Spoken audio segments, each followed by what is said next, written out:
Surat Sachin GIDC ખાતે કપડાની ચીંધીના ગોડાઉનમાં અચાનક આગ લાગવાની ઘટના બની હતી। આગ લાગવાને કારણે અફરાતફરીનો માહોલ સર્જાયો હતો। આગના મામલે આખી રાત વીત્યા પછી પણ હજુ સુધી આગ પર સંપૂર્ણપણે કાબુ મેળવી શકાયું નથી। 15 થી વધુ ગાડીઓ ઘટના સ્થળે પહોંચી છે અને કુલિંગની કામગીરી હાથ ધરવામાં આવી છે।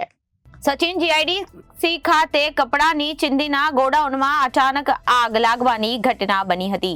આગના મામલે આખી રાત વીત્યા પછી પણ હજુ સુધી આગ પર સંપૂર્ણપણે કાબુ મેળવી શકાયું નથી। 15 થી વધુ ગાડીઓ ઘટના સ્થળે પહોંચી છે અને કુલિંગની કામગીરી કરાઈ રહી છે। આગ પર કાબુ લેવા માટે ફાયર વિભાગે ભારે જહેમત ઉઠાવી રહ્યા છે। આજુબાજુના લોકોને ઘર ખાલી કરવા આદેશ આપવામાં આવ્યા છે। લોકોને સામાન લઈ અન્ય સ્થળે જવા મજબૂર બન્યા છે।